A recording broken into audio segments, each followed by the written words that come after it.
episode of the podcast, I talk with my friend Corinne Halbert. She's a badass Chicago horror artist and the creator of the Acid Nun comics. If you haven't seen none of her work before, highly recommend checking it out. You can check all her stuff out on CorinneHalbert.com, Corinne Halbert at BigCartel.com, Instagram, same thing, Corinne Halbert. I think she may have a Twitter as well, so definitely give her a follow on all those social media pages. So I hope you'll enjoy this episode, and thanks for listening. All right. Thank you, Corinne, for being on my podcast. Really appreciate it. How are you doing this morning? I'm doing okay. How are you? Pretty good. I just decided to update my computer right before I do the podcast. Like, I take like 10 minutes, end up taking like almost 2 hours, and I was starting to freak out. I'm like, oh, shit, I got to get on Skype. Oh, no. Yeah. It always takes longer. What's that? I feel like it always takes longer. It does, man. I got like a kind of cheap laptop, nothing too fancy. It gets the job done and stuff. So when it does do the updates from Microsoft, it takes forever, I guess. So. Wow. I'm glad it finished on time. Yeah, me too. I was like, oh shit, I'm gonna have to do this on my iPhone, and the audio quality is not quite as good on there. So, I see you've been keeping busy with the conventions and stuff like that. Yeah, I actually just did my first tabling event since COVID. I was part of a gallery opening type thing recently, but like as terms of like tabling. I did my first one this past weekend since COVID started shutting everything down, and it was really, really fun to get back to it. How was the crowd and everything? It was good. It was good. It was in a brewery, so it was like a really big, spacious, open floor, and there was probably about 14 vendors, and got a good amount of traffic. I did pretty well. I was really happy, and I really like a couple of the artists that were in the show, and then one of my buddies that's a really good artist stopped by, and actually, you probably know his work. Do you know Putrid? I've heard of him. Yep. Yeah, so he does like gore, metal, like that sort of art. So it was fun chatting with him too. That's killer. Where was that at? Like what state? Illinois. It was at a place called Metropolitan Brewing. Okay, killer. Yeah. Yeah, I found out about your artwork. It was like a cool coincidence. I was doing a review for Christopher Bickle's movie Bad Girls. Oh, nice. And I love that movie. It was great. And he's actually he's local. He's from South Carolina, where I'm from. He's like maybe 2 hours away in Columbia. But yeah, I was reviewing his movie and stuff and doing some research on it and everything. And I found out that you were the artist and everything. And I think I tagged you on Instagram and stuff. I was like, man, and started looking more at your art and everything. I was like, this is really killer. Oh my God, thank you so much. Yeah, Christopher Bickle rules. I loved his movie. It was such a great collaboration working on that poster. Like, he just let me do my own vision, which is basically the best case scenario in terms of illustrating for someone. So yeah, he was really rad to work with, and what a great filmmaker. Oh my God. He really is, and he's kind of blowing up. Like he's been making all the big festival runs and stuff, winning all these awards and everything. So I mean, I think it's great, especially being a local like that, like doing good as he is. Hell yeah, I'm so happy for him. And he works his butt off. I mean, he's got that secret balance of like blasting everything on social media, but somehow it's like never annoying. I don't know how he does it, but he is a dynamo. Yeah, he's very he's good with his words, that's for sure. Hell yeah. So yeah, that was cool how that worked out. It's like, oh shit. And recently I ended up buying I think was it issue 2 of Acid Nun. So nice. Yeah, I got that. It's still in the wrapper right now because I don't like taking things out. I'm a bit of a collector. I'm like, if I take that shit out, it's gonna get fucked up, So I'm like, keeping it as long as I can. Like my wife tells me, you need more shelves, which I just ordered more shelves. I got some coming in today actually, because I got shit piled up on stuff. Like I don't want, I keep it as like treasures, That's Absolutely. How I collect things. So it's like, oh, it's like artwork, which it is artwork. But even when it comes to Blu-rays, I think the same thing with them. There's a lot of stuff I haven't taken out the wrapper. That's the plight of the collector. Sometimes I buy like two issues or two copies of a certain movie just to have one to leave in the wrapper and one, if I want to watch it. Or I just find it Absolutely. streaming somewhere. I'm like, well, I don't have to take it out at all. Exactly. I've got a ton of Clive Barker original art that's up in one of my closets, like sealed in its original like weird paper stuff it came in. It's signed by Clive Barker, and he's like Holy one of my crap. all-time favorites. I mean, as an author, as an artist, he's one of the best. Absolutely. He's like the master, and I got I some stuff love up there I him. don't touch. Yeah. Absolutely love him. I've read probably 4 or 5 of his books, and I just love everything he's done. Filmmaking, books, art, like just a true man of many talents.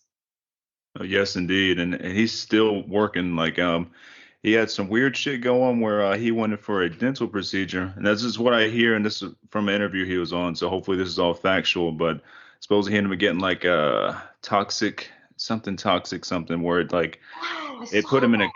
put him in a coma for like Oh, a little while and stuff. He was really fucked up forever, and he's finally oh, coming out of all that sickness and stuff, and he's starting to work again. And he's gonna be working on the new Hellraiser film and stuff that's coming out. oh, that's amazing. Yeah, I feel so bad that happened to him. Yeah, it's like something about the dental situation, like got into the bacteria got into his blood, I think is what it was, and that's what caused this like horrible infection. The poor guy. Oh my God.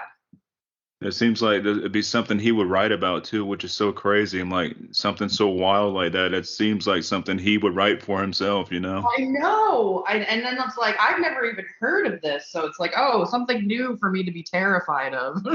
Right. I'm already scared of the dentist now. Like when you go, like that's just more. I know, it's not right. So it's cool that he's back in action and stuff. He was on the Mick Garris postmortem podcast recently, one of the Oh, best I'll check podcasts it ever. out. And it was so killer. Oh, killer. Thanks for the tip. I'll have to check that out. Yeah, it's really good. It's probably one of my favorite podcast episodes on any podcast I listen to. Just having those two together because I look up to both of them, Mick Garris and Clyde Barker. So that's having both of them going at it is pretty awesome. Ooh, I can't wait to listen to that. I'll send you the link after the podcast is over if you Oh, want. So, sure. That'd be great. yeah. So, how did you get started in art? How did it all start? I was one of those kids that I've always loved drawing. I mean, I literally have been drawing since I was like 3 years old. Like I was like one of the kids in class that was always known as one of the artists. And just really honestly super passionate about it since childhood. And then, in high school, you start to get a little more serious and, figuring out what you want to do, where to go to college or to go to college at all that kind of stuff. And, even when I was like 8, 9, 10, I was like dreaming of going to art school. So I'm from suburbs of Boston mostly. I actually was born in Anchorage, Alaska, but I only lived there till I was like almost 3 years old. And then because my parents got divorced, so my mom moved my brother and I in with my grandparents. So my grandparents helped raise my brother and I. And so I lived in Massachusetts for the bulk of my upbringing, and I ended up going to Massachusetts College of Art for my undergrad. I got my BFA in film video, which was an incredible experience because I really truly love film. And I ended up going for my graduate degree at School of the Art Institute of Chicago for painting and drawing, which has always been my first, love. Mhm. So I took a few years off in between undergrad and graduate, but that's what brought me out to Chicago about 15, 16 years ago. And I love it so much. I've been here ever since. That's killer. Yeah. So you have it seems like you started off really early with the art stuff. So that's usually a good thing when you're trying to hone in your craft. Absolutely. And I feel very lucky that, my family was like supportive of it because I know sometimes, people are not that lucky and, they want you to be a doctor or whatever. But they could see that it was something I was truly passionate about. So like my grandparents always put me in art classes and stuff. So they really nurtured that instead of trying to like squash it, which was amazing.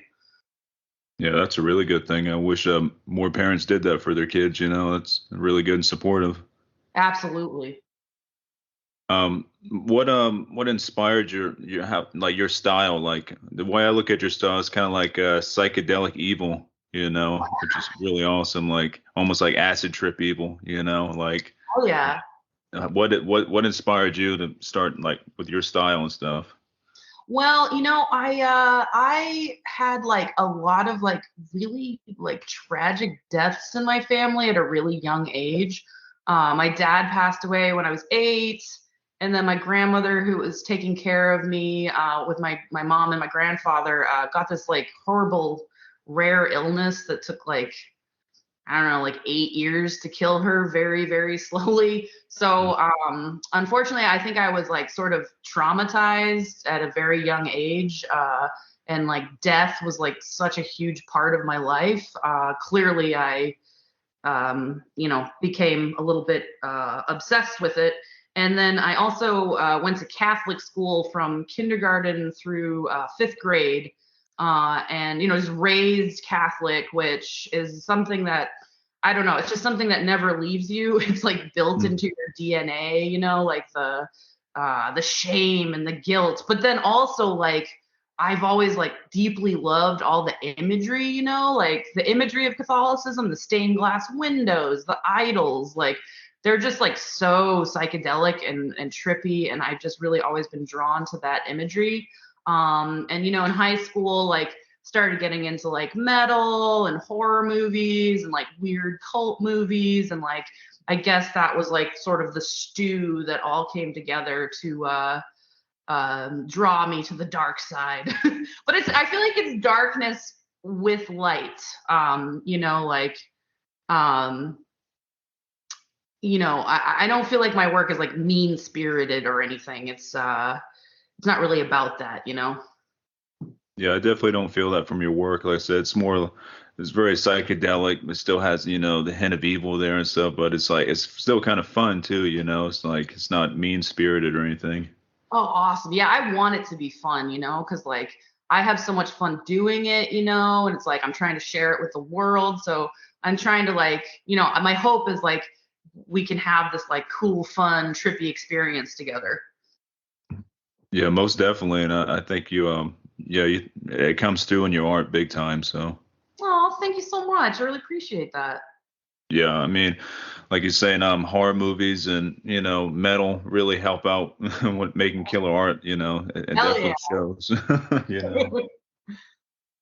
That's a big thing for me. Like I did music for about 15 years of my life, maybe a little bit longer. I was in a metal band and stuff, and I've always Oh, loved horror, so I tried to incorporate as much horror as I could in our music, to as much as I can get in there and stuff, because not everybody likes horror as much as I do, but still I was able to get some stuff through my lyrics and all that shit, and base certain songs off of certain movies and all. So I think thank it's cool you. how art, is music and stuff, but the visual and the musical aspects of it's really cool. That's awesome. What did you play? I played guitar and I did the harsh, growly, screamy vocals. Oh, killer. I've always like I love singing, like, just like singing regular, but I've always sort of like fantasized about like being a growly front woman. It seems really fun. Yeah, our bass player, Paisley, that's her stage name that she goes by and stuff. She has some nasty ass growls. She can sing like super pretty, like super clean, but when she growls and everything, really nasty. Like, That's yeah. so cool. I love that. Also, I can send you a link to that too after the podcast if you want to check it out. Hell yeah, I'd love to. Yeah. So yeah, what metal bands kind of inspire your art? I like a lot of different stuff. When we're going back to like high school days, like Typo Negative was like one of my absolute, still is, absolute favorite bands. I Same. love Peter Steele, R.I.P. Also Guar. So Guar and Typo were probably two of the biggest influences of me, like as a younger person. But now that have gotten older, like I like so much different kind. I mean, I love Ministry. I love like Lord Mantis, like like Black and Sludge type Hmm. stuff. I like black metal.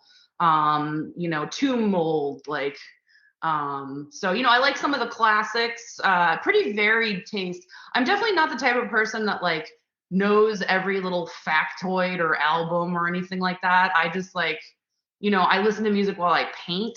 So basically I'll get like obsessed with a new band and like I'll listen to an album like 500 times and then I move on to another one, that type of thing. But Swans is my favorite band of all time. Nice. So that's sort of the, but I also like lighter stuff too. Like I have a pretty varied taste. But I tend to lean towards like discordant, really heavy, harsh, like Coffin Worm, like I don't know. I Nice. like stuff that makes me feel something, I guess would be the best way to put it.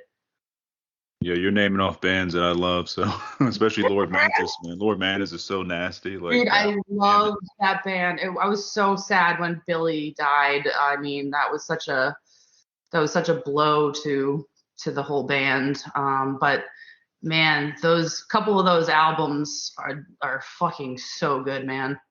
Was it Body Choke, I believe, was one of their newer albums. I don't know if it was their last one. I think it was one of their newer albums, but that one there is so fucking nasty. Like, especially when you're driving, like you end up doing like 100 miles an hour, not even knowing it, you know?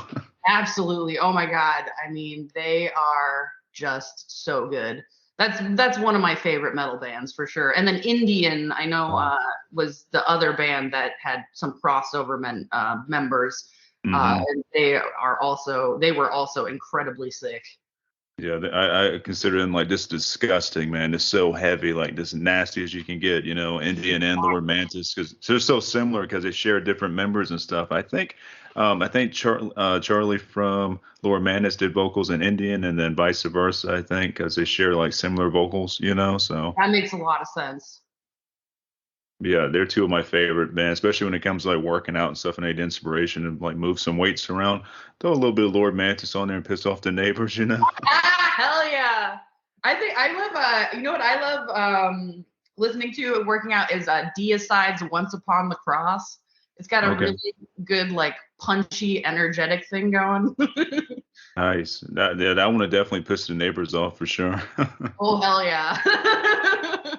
Matter of fact, When recently I you had a throw on Kill the Christians. yeah, I love that. There's a few over here that are super religious that live next to me. I live in a townhouse, and one was banging on my door a couple weeks ago. Just moved in, told me to turn my bass down, and I barely had the fucking thing up to. I was like on 20. It goes to 100. This is a fucking sound bar and a subwoofer, you know. So Oh she has no idea what I have in store for her. man. It's fucking crazy, man. Like she doesn't know on the other side of the wall I have fucking two 612 cabs with fucking two 12s on top of it, all tube distortion. I mean tube heads or PV triple X's and stuff. Like I could destroy her fucking wall, you know? She That's has so no idea. My wife said, "You need to go ahead and do that." I'm like, "Man, if we do that, we're gonna have to find another place to live because damn." I unfortunately have had some experiences in my life with terrible neighbors. And once that gets going, it's just like a burden that it's so uncomfortable, man. I fucking hate it. Ugh, it Yeah, sucks. because home is like your safe space, you know, I like away from know. people. Like that's like an intrusion. Like they're that close, and then they're gonna be banging on your door, complaining or fighting with you and stuff. That's fucked I up. I come home know. to like it's my sanctuary away from you, motherfuckers. You know. Exactly. It's like leave me alone. She just don't understand who she lives next to. That's just the thing. She has no idea. Like if you barely, you open up my door just barely, there's a fucking I can't remember the band. It was Cryptopsy. There's a Cryptopsy poster over our couch, and it's got Mary holding Jesus' head on a platter. Like you think that would scare them? Just have a big, the Upon the Cross cover has like, it has the cover, and then when you open it, it's like Jesus autopsied on the table. Oh, nice. Pretty insane. Yeah, the more blasphemy, the better for me. You know, I love it. That's awesome. What artists do you look up to? Like, what other artists that kind of inspire you? Well, my top three favorite artists are Charles Burns. He's a comic book artist, most well known for his graphic novel Black Hole. Junji Ito, a horror manga artist that has an enormous body of work that is just so fucking awesome. And then Al Columbia, who is another cartoonist. He does almost like the old Fleischer cartoons, but like if they were just the stuff of your absolute worst nightmares, like there'll be like two little cute little characters, like little kids, like going into a room and they'll be like, oh, where's grandma and grandpa? And they'll be just like dead bodies in the corner, just like very, very fucked up.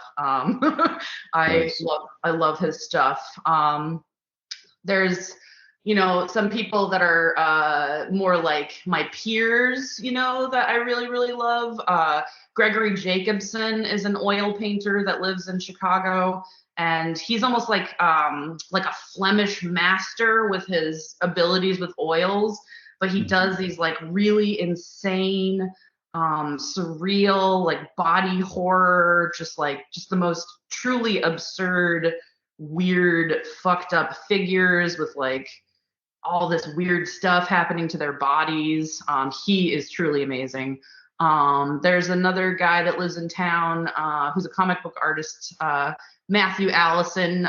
He goes by Cancor online, and he's like insane. His line work is just like, I think he's one of the best people working right now, personally.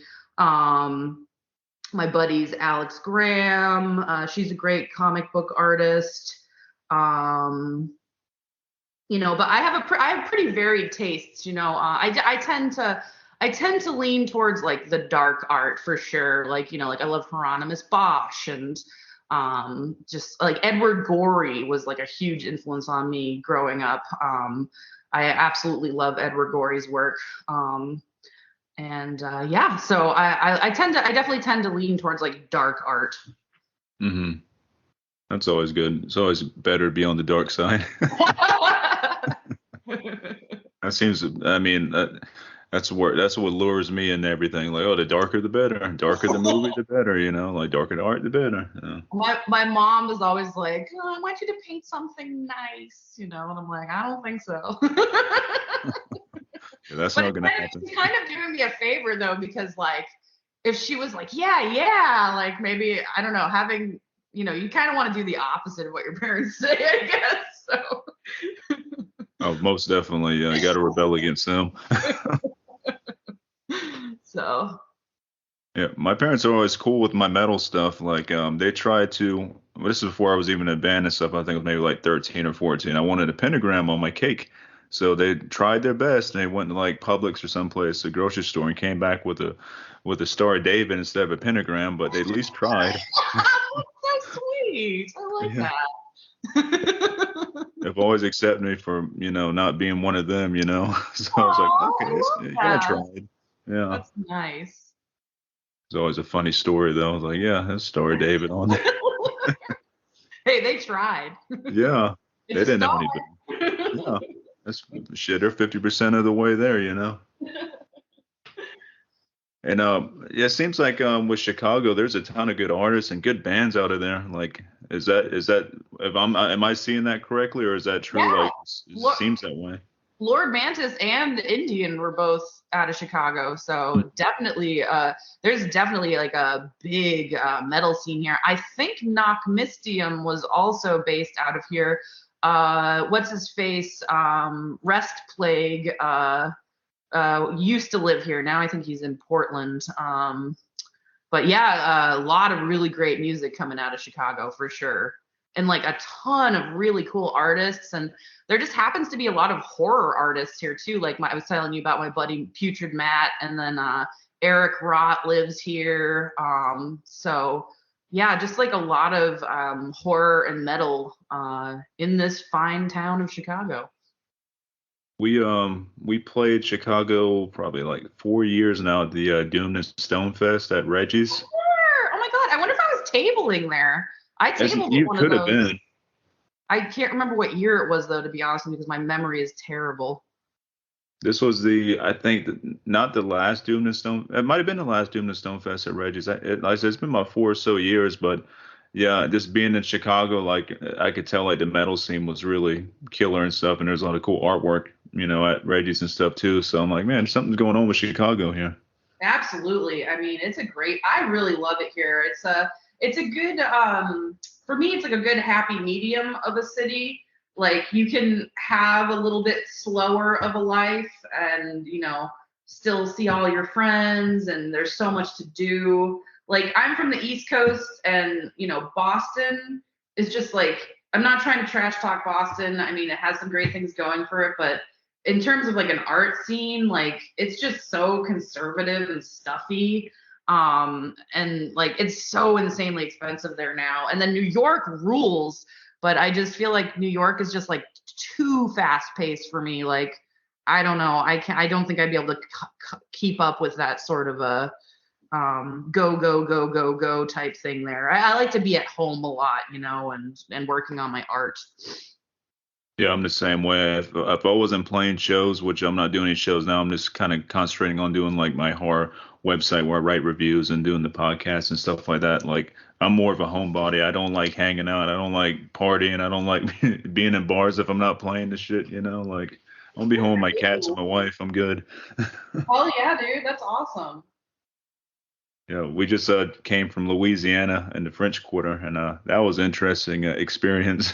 Oh my God, I want to go so bad. I'm like super into like witchy stuff and like I read tarot and I just love like I don't know, I love vampires. I would love to check that out. I was a little let down, so heads up on that with these voodoo shops, like the world famous voodoo shops in the French Quarter and stuff. There seem to be tourist traps to me, like not Oh, what I thought. They're all run by like hipsters and stuff, every damn one of them, and oh, that I sucks. was super disappointed. I was like, this is a damn tourist trap, man. I was like, you gotta be kidding me. Oh, that's too bad. I have some friends that lived there and they've always told me if I'm gonna go that they'll tell me where like the real deal shit is. So I'd do a little research and see if I could, maybe there's some ones that like aren't as obvious. Yeah, that's what I'm thinking. Because being that these are right in the French Quarter where everybody goes to like visit and go on vacation, I'm pretty sure they were set there on purpose just to make money. And I'm sure the real ones ain't gonna be around where you're gonna be able to walk and find them that easy. Exactly. That's what like I would love to. And then some of those cemeteries, oh my God, like really cool stuff. Yeah, they have a ton of cemeteries down there. We did a cemetery bus tour where we weren't allowed to go into the cemetery. So the person like shined a light in the cemetery telling us about different stories on different stones and stuff set out there. I'm like, we can't even go in the fucking cemetery. Oh man, that sucks. I feel like that would be Yeah. one point to go into the cemetery. Then as we're sitting there shining our flashlight at the different tombs and stuff, here comes a whole other group of people walking through the cemetery on their tour guide. I'm like, how the hell did you get on that tour? Like, I'm supposed to be on that tour. Like, what's going on? Oh man. Well, maybe you'll have to go back for another trip. Possibly, but definitely probably out of the French Quarter. Try somewhere else down there. Maybe I can find like the real cool shit, the darker stuff. Because most of what I found out in the French Quarter is a lot of partying and stuff I'm not really into. Still really cool, nice experience and stuff, but I'm not, like it's party central there every single night.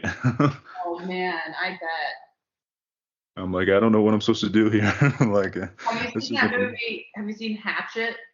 Oh, I love Hatchet. I love I all the Hatchet. love Hatchet so much. It's like, oh my God.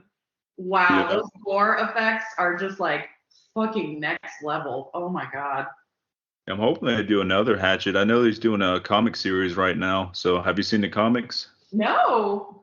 Yeah, I knew it's based on a comic, but I've never read any of the comics. yeah. If you go to the Hatchet website, which I don't know the name off the top of my head right now, but they have like all these killer like signed comics and everything. I think maybe one might be signed by Kane Hodder. I'm not Oh, too that's sure. cool.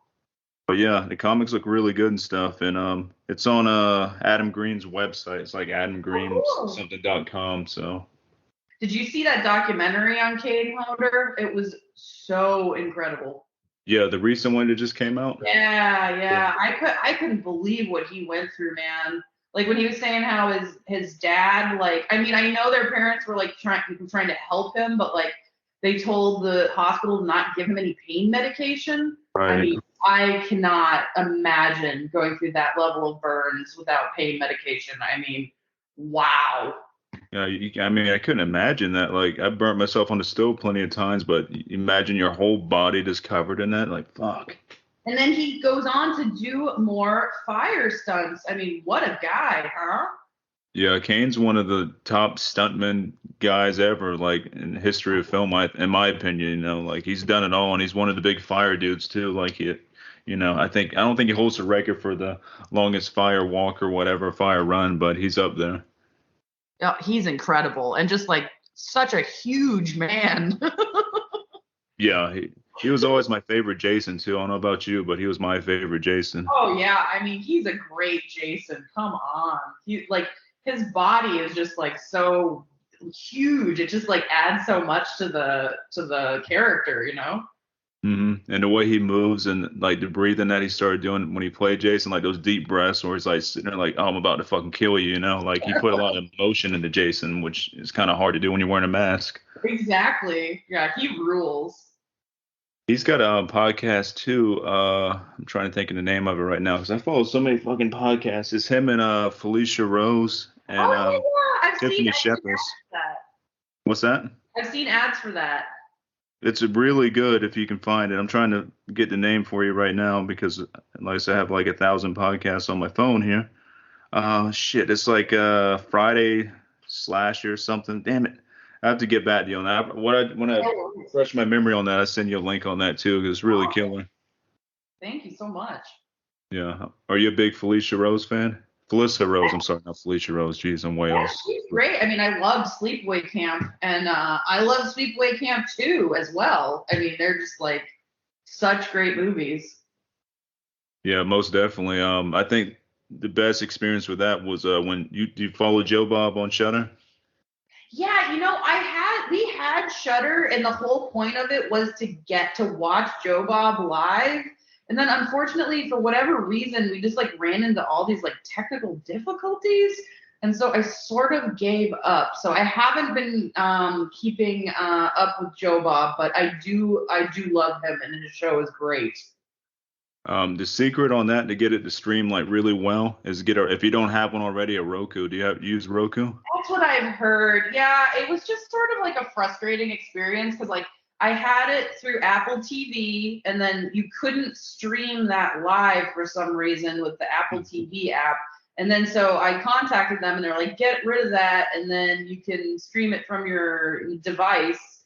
And so then I was like, okay, so I did it the other way. And then like I don't know, we'd start streaming a movie or Joe Bob and it would work for like 20 minutes and then it would just like stop working and it's just sort of frustrating, you know?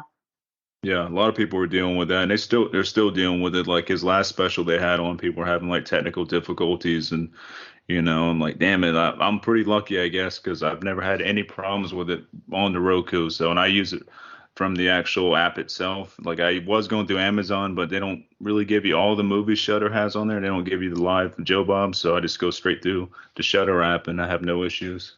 Good for you. Yeah, I heard our friend, our buddy Jim has the Roku. So I don't know. I just feel like it just sort of frustrated me, and then I just gave up. I don't blame you. Yeah, Joe Bob's awesome. I'd like to meet him one day. I'm trying to get an interview with him right now, so I'm in queue right now to get an interview. So if that ever happens, that's gonna be pretty fucking cool. Oh, that would be incredible. Yeah, he's like the encyclopedia of film, like, like I holy know. shit. I love people with brains like that. It's just like incredible. Like I don't know where they store it all, man. Like I'm only 36, and it feels like I'm losing more memory every single day. Like all my I'm knowledge. there with you, man. I just turned 40, and I'm like, I can't remember a damn thing anymore. It's so weird. Like where's it go? You know? My boss and a good friend of mine at Quimby's always was talking about like as you get older, it's just like your hard drive is full, and it's just like in order to make room for new things, like you have to like lose other things. So I kind of like that analogy. Yeah, it makes sense. And I guess with certain people, like they have the ability to like keep every fucking thing, like Joe Bob, and there's other people like that, like where they can just keep that knowledge. I'm like lucky. I would imagine if like doctors like looked at people's brains like that, they would be different than like my brain. You know what I mean? Hmm. Maybe yeah, they have more storage already built in or something. Totally. What are some of your all-time favorite horror movies? Like name off like five or six. Like you don't have to be like your top one, top two, but like what are like six like of your favorites? Maniac with Joe Spinell by Nice. William Lustig. I freaking love Joe Spinell. He is one of my favorite movie creeps. I just absolutely adore Joe Spinell. If I find out he's in the movie, I have to watch the movie. I mean, I haven't seen every single film he's been in, obviously, but like, goddamn, I love that man. Um, Obviously, Texas Chainsaw Massacre. That's sort of a no-brainer as like one of the all-time best and most influential horror movies of all time. And I love that Toby Hooper, he did it like so fast. I feel like Hmm. there's something about like the like incredibly small amount of time that they had to make that film that just made it pure magic. The Devils, which I mean, it's sort of like not really truly a horror film, but it's got a lot of crossover by Ken Russell. That's one of my favorite movies of all time. And then, of course, he did Lair of the White Worm, which is so Yeah. fucking fun. Um, I loved uh, by Stuart Gordon. I always flip these names. From Beyond, not it's Hmm. not The Beyond. From Right. Beyond. That movie is so fucking badass. Castle Freak is so nasty. Oh my god, I Yeah. was I was shocked by Castle Freak. Like I really loved it. But I was just like sort of because like his other movies have a little bit more of like a humor fun vibe, you know? Hmm. So like when I saw Castle Freak, I was like, God damn, this is dark. Yeah, it's brutal. I love some of the really old classics like Psycho. I mean, Alfred Hitchcock is just was a genius. And again, maybe not quite a true horror movie, but Night of the Hunter with Hmm. Robert Mitchum. Oh man, I love that movie. Um, I love all the old William Castle stuff too, like House on Haunted Hill and Straight Jacket, Mr. Sardonicus, all that stuff's so great. Hmm. Um, but yeah, I like. I mean, I love so. I mean, the first Halloween is like one of the best horror Oh movies yeah. made, like unbelievable. So yeah, I mean, I love slashers. Like basically any chance to watch like an '80s slasher, and I'm down. Like there's just something about that formula that it's so fun, and it just does it for me like every time. Hmm. I tend to, I'm trying to be more open-minded and like give new horror like a more open mind because like in the past I've been like one of those people that's sort of like only older horror, but like I don't know, like I feel like you have to leave room for growth and new things. Like I loved Malignant. I don't know if you saw that. Yeah, That was a real audience divider, but like definitely. I freaking loved it. I mean, I feel like a lot of the stuff people hated about it was like very intentional by the director. So I thought it was hilarious. But anyways, yeah, so those are some of my movies I truly love. Yeah, with Malignant, there was so much like bashing going on both sides. Like on Twitter, it was insane. And I'm like, when I watched it, I was like, well, if you just go by the cover art, you don't really know what to expect. It's James Wan, so I'm thinking it's gonna be another type, like Insidious type movie, supernatural or whatever. So it was a big like, what the hell did I just watch? But I kind of liked it. Like I gave it like a 7 out of 10. I liked it for what it was. It was weird. You Yeah, know, I didn't hate it, but I'm like, I don't know what the fuck that was, but it was interesting. yeah. Well, that's why I loved it because like I just feel like it was so unusual. Like I don't know. I feel like there was so many times in that movie where I was literally like, "What the fuck am I watching?"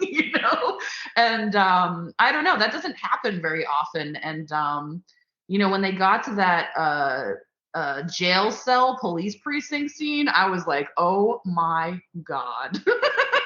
It's massive death. I just had so much fun watching it, you know? Like, I was like, you know, I watched it on HBO Max. Mhm. So I was in my house, so I was like jumping up, you know, in excitement or like shouting at the TV. Like, I don't know, I haven't been that engaged with a new movie in a while. It's really fun. That's killer. Yeah, now the new Divider is the new Halloween movie. I know, and I really loved it, but you know, I didn't go in with some sort of like, you know, insanely high expectations. Like it gave me everything I wanted. Mhm. So I really enjoyed it, and my goodness, that movie had a lot of great kills. Yeah, the kills are good. That was like the highlight for me were the kills. You know, I wasn't a fan of it. Maybe my expectations were too high, but something that was very off-putting about it. I think it was the way it was filmed for me. I don't know. And also, it was filmed in my backyard pretty much. It was filmed in Charleston, where I'm from, so I could Oh see my all god, these I didn't different know that. backgrounds. Yeah, it was both of them. The remakes were filmed here, so Wow. I was like, hey, I played that bar before. I'm like, oh shit, like. I don't know. It just didn't hit me the right way. I wanted to like it, you know. I might go back and Yeah. rewatch it. It's just I don't know. It didn't really do it for me, Hey, you know. that's okay, man. That's Yeah. it is what it is. Like, I don't know. It's like uh it makes sense. I mean, I understand why people were not into it, but like it really delivered everything I wanted. And like I really liked the new mask design, you know, having that like singed fire effect. It just looked Hmm. so gnarly, man. Ugh. And I really loved Big John, Little John. Oh That yeah. those characters were so delightful. I absolutely loved them. It was good seeing I think Michael McDonald who played Stewie or Stewart, I'm sorry, in Mad TV. It was good seeing him in something, you know, more recent. So Yeah, and he really freaking nailed it, man. he's a really good actor. Like he's not I don't think he's been utilized to his potential. Like he's been off I haven't seen him in anything in years. That was the first thing I've seen him in like from at least 10 years and stuff. And before that he was in a few things here and there, but he's just a really good actor, you know. Maybe I'm this glad to will see be him in something recent. maybe this will put him back on the map or something, and people will want to utilize him again because he freaking nailed it. Yeah, I will agree with that. Yes, he did. And I was like, that's good, man. Good for you. Like you're doing a nice serious role. I mean, there's a little bit of comedy in there with his, you know, their roles there, like the way he was acting and stuff, but still, like, it's cool seeing you in something that's not Mad TV. Exactly. Yeah. But yeah, all that was filmed here. Like I tried to I sent in a headshot type thing. It was basically a cropped out band picture I had because I don't fucking do any headshots or any dumb, you know, not dumb stuff. I don't do stuff like that because I'm not an actor. But I wanted to be a stand-in for Michael Myers. I'm like, I just want to be there for like 5 seconds. Let me fucking stand in for him in the outfit. You know, you never know. That would be Like, incredible. like we're the same size. Like we're good. I could do this. I never got nothing back because they were asking for extras, so that's why I sent that in. I'm like, okay, maybe that's considered an extra for a stand-in. Let's try that. You know. Yeah, that would have been so badass. Yeah, that would have been a highlight, one of my highlights of my life. If I got that, that'd have been really cool. Oh man. What are you watching now that's really caught your interest Well, besides you those know, two? I haven't. I've just been. Usually, I have like a TV show that I put on just to like put in the background. So like when I'm, you know, when I'm working on my art, like Photoshop type stuff. So Hmm. honestly, I've just been watching Buffy from the beginning. Oh, Buffy the nice. Vampire Slayer. It's so fun. It's like Love got that. great practical effects. It's like so cheesy and stupid. Halloween Kills is the last movie I went out to see. Oh, I just saw recently The Company of Wolves. That movie rules. Have you seen that? Oh yeah, yeah. I grew up with that one. I remember it traumatizing me as a kid, especially when the wolf came out of the dude's mouth when he's starting to change. Oh my You know? God, isn't it Yeah. great? Yeah, I love that. Those transformation scenes are incredible. And I love all the weird like animal stuff in that. Like the whole movie, there's just like really like spiders falling out of the sky. Like I don't know, there's just like weird shit going on. Yeah, it's kind of like a weird fever dream. You know, that Totally. expression gets used a lot, but I think it really nails it for that film. It's like, man, that's like one of them dreams you get when you're fucking sick, you know? Absolutely. It sort of reminds me a little bit. Did you ever see that movie? what is it called? Like Valerie's something weekend. I'm messing up the title, but it's about like a young girl in the village, and it's sort of another like fever dream type situation. No, I think I've I think seen it's that. like Valerie and her long weekend, something like that. No, I don't think I've seen that one. I don't. That doesn't sound familiar, anyways.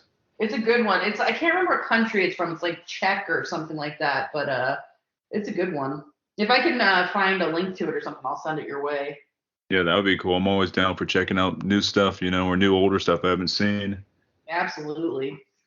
I'll make a recommendation for you for TV shows. You have to subscribe to Epics, though. I don't know if you have Epics already, but it's like $1 a month, so it's worth it.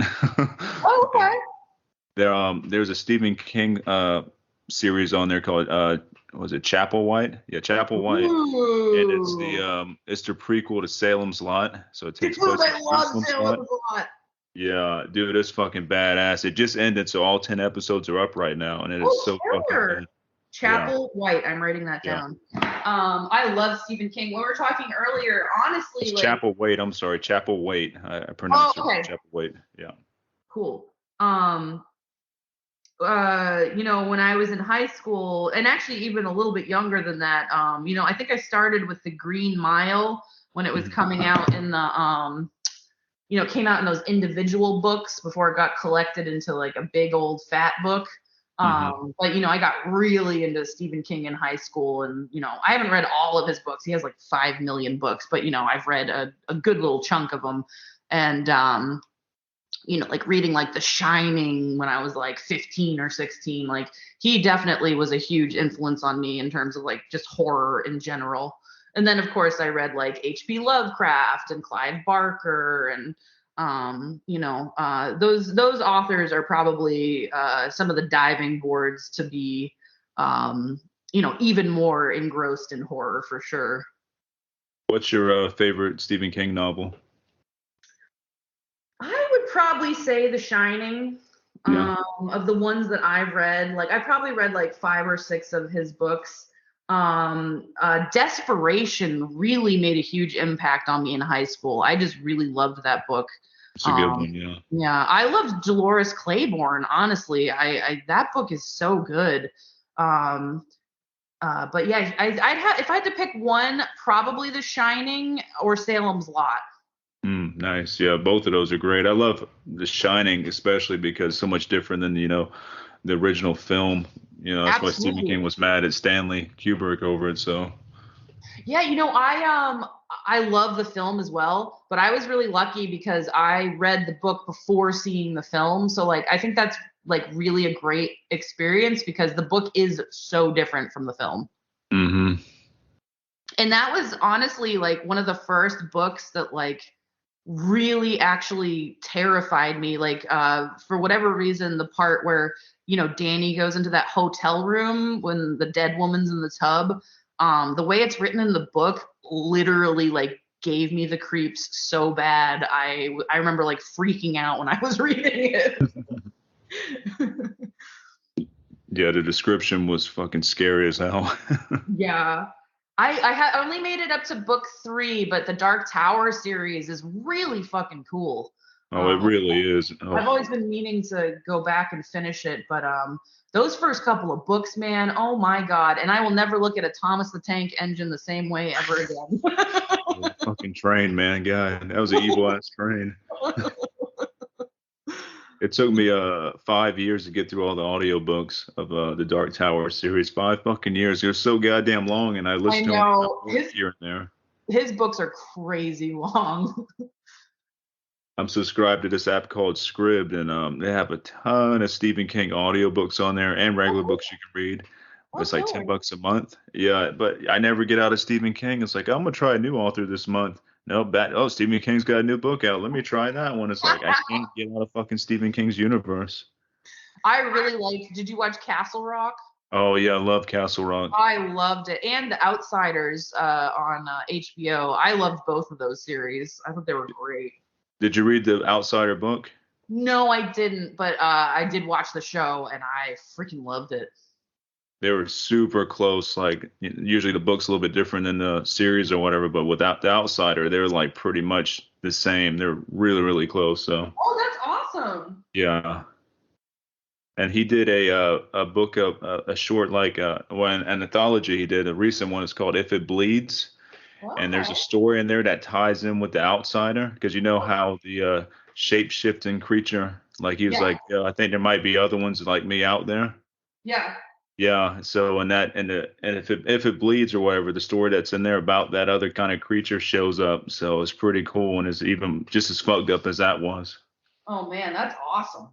Yeah, there's more of those things. I'm like, fuck, it's so creepy. And the one that's in If It Bleeds is it's without giving too much of a spoiler, the person is a news reporter that reports on all these crazy ass disasters and stuff. It's attracted to disasters. Like it loves being around all the sorrow. It feeds off of that shit. Oh So wow. it's That's really creepy. such a great. I mean, his mind is just incredible. I mean, I can't even.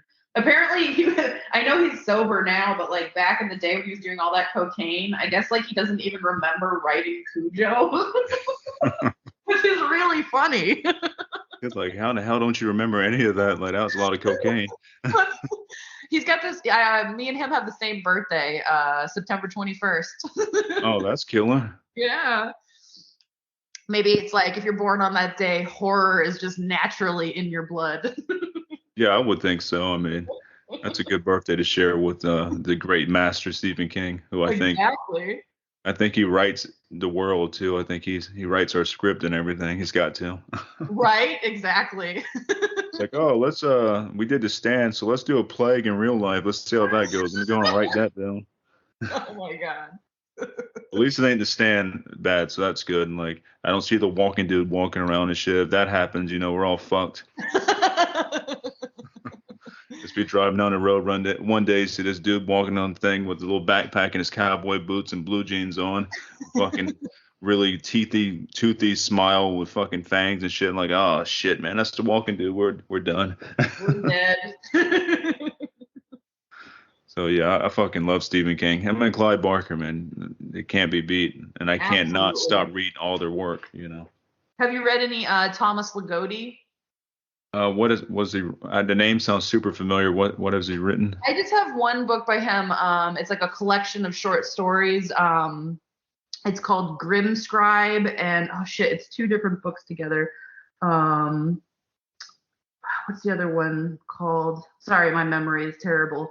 He does a lot of short stories that are like his writing style is very different than Stephen King and Clive Barker, but it is very fucking creepy. And like his stories are just, I don't even know how to describe them, but they are really good. If you like horror, I feel like you'd like to check out. I mean, you could even just read one short story and see if you connect with it. You said Thomas Ligotti? Yeah, it's Ligotti. Okay, I'm pretty sure my friend Mike Hill, who runs the Necromaniacs podcast, and he's also in the band Tombs, I'm pretty sure he's mentioned that before. I just haven't delved deep into his work and stuff. But I know I heard that fucking name before, so. Yeah, I think he's from Michigan. He's definitely from the Midwest somewhere. I'm pretty sure he's from Michigan. He's still alive. He's done some other things with his writing. Like he's done a little bit of like essay crit type stuff. But Mhm. for my purposes, I'm just like more interested in like the short horror stories. Yeah, short stories are fun. Like you don't have to invest too much time into them, and they get to the point. Like a lot of Stephen King stuff is like 15 hours of audiobook or 20 hours audiobook. I like his short stories too, because like and then you're in there and you're out. Exactly. Yeah, and he really captures this sort of very dreamlike state with his writing. That's I feel like very hard to do. Hmm. Okay, I'm gonna put that on my list of ones to check out once I get away from Stephen King. But I am reading. I do have a new audiobook for this month. I'm doing the Ritual. Have you ever read that or Ooh, seen no, the movie? who's that by? I'm pulling up my app real quick because my memory is horrible. So The book I have is called Songs of a Dead Dreamer and Grim Scribe, and it collects all these different short stories. okay, killer. Yeah, that's the reason I put that on my notes there because I want to check that out. The one I'm reading, the Ritual, is by Adam Neville.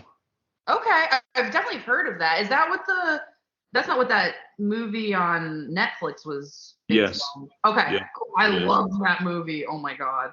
Yeah, that fucking creature design is so damn good and unique, you know? So good.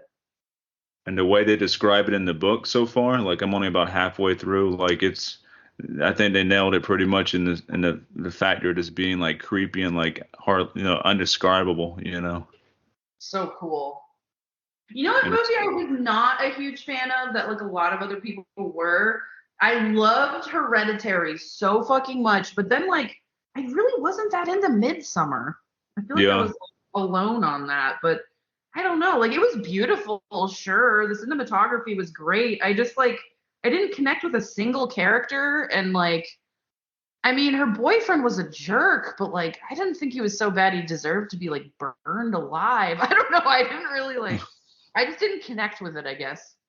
I enjoyed it, but like Heredity more. But yeah, I don't really care for none of the characters in Midsummer. So I was like, yeah, they can all probably, go do some ritual deaths or something. I don't know. Yeah, exactly. It's like you didn't care about anyone in the movie. It was like, I don't know. I just thought it was like not the best script. I'll tell you a movie that's I've already mentioned this like 1,000 times on this podcast, but Mandy is my favorite film, and it's kind of ruined all other films for me when it comes to being like the perfect film. Like Mandy to me is a perfect film. I loved Mandy. Oh my God. Oh, I'm so sorry. Can you hold on 1 second? Yeah. Hey. Oh, you're the best. I'm in the middle of doing a podcast. So please, I just run out to get it and then you're back.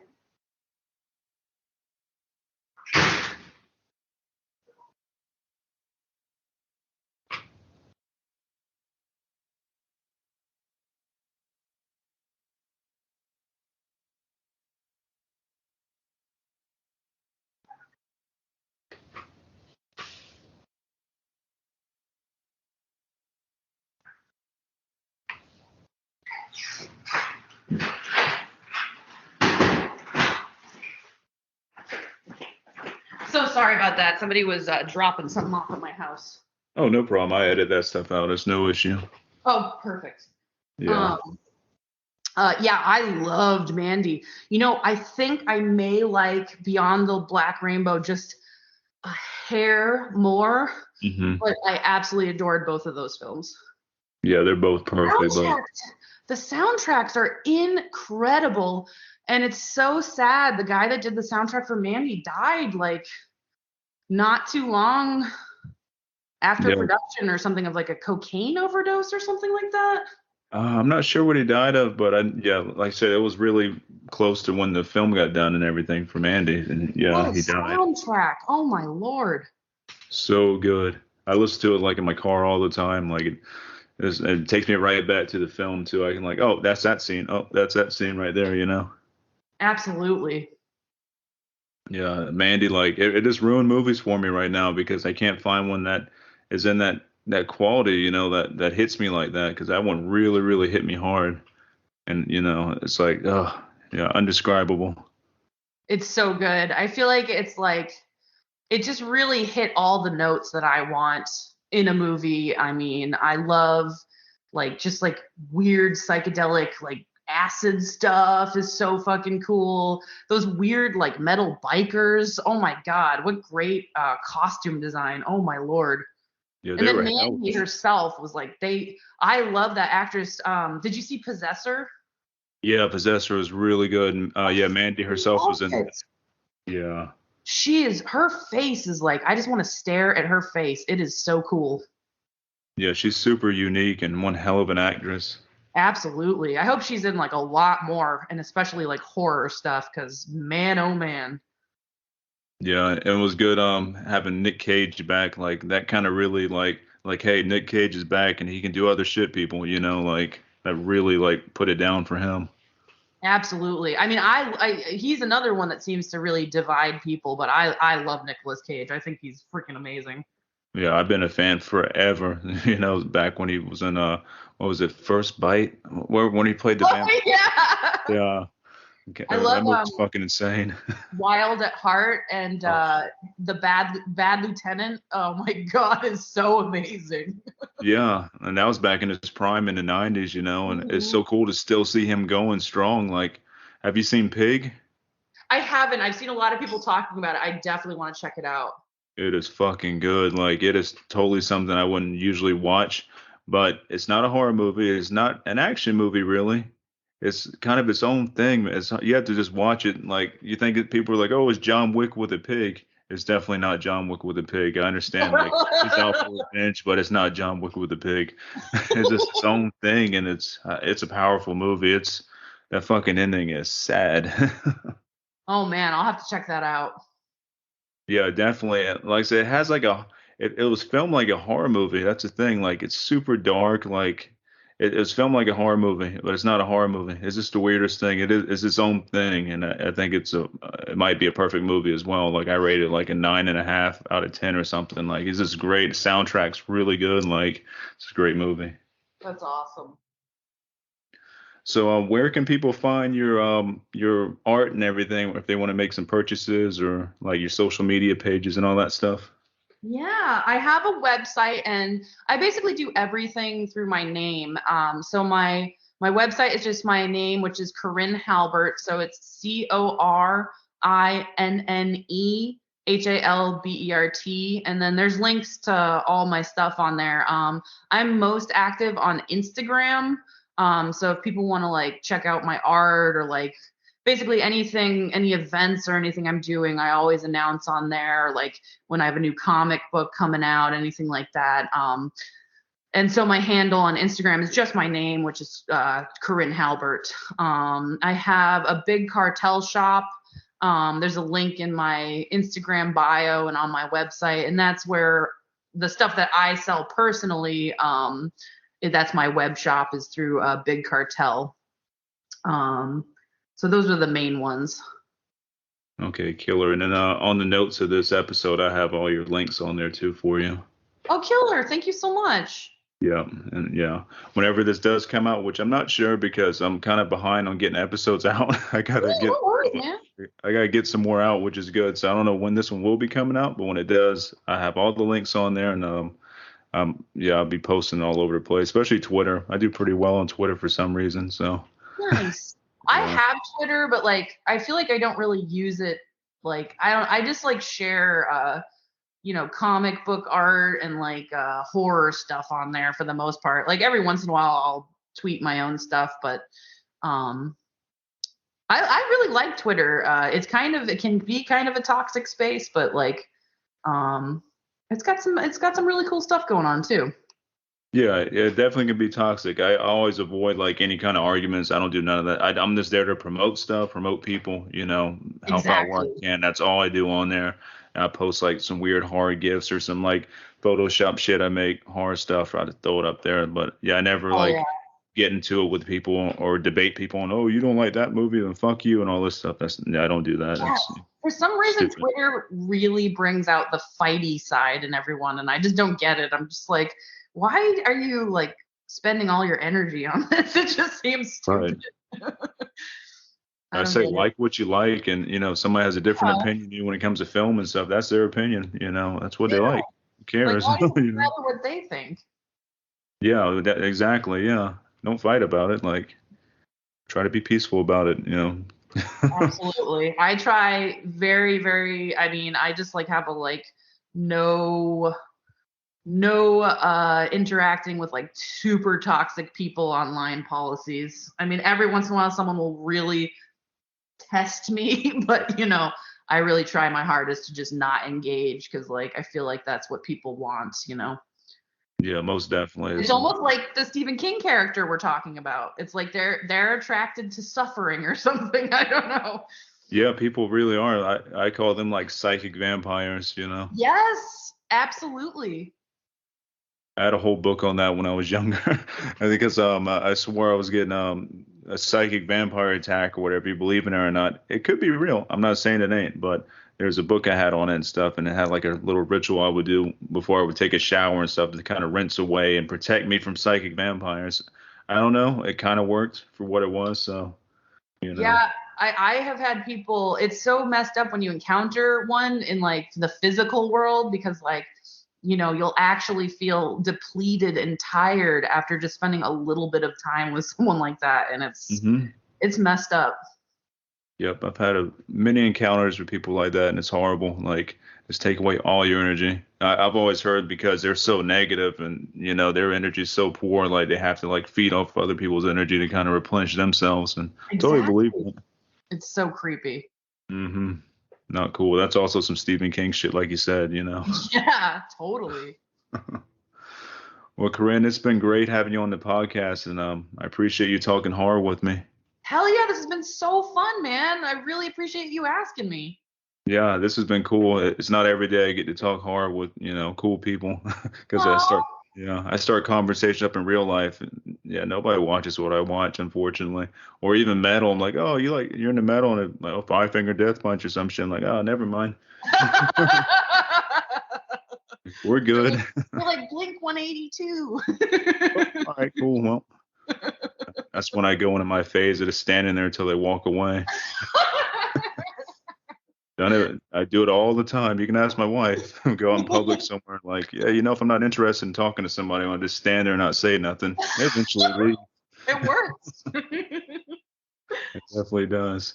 Well, you have a great rest of your weekend, man. And thanks again. This has been a real treat. You too, and I'll send you over some links when we get done on here, and you can check out my band, and I'll send you some links to a couple shows too you can check out. So Awesome, man. Thank you so much. excellent. You have a great weekend. You too. Take care. Later. Bye.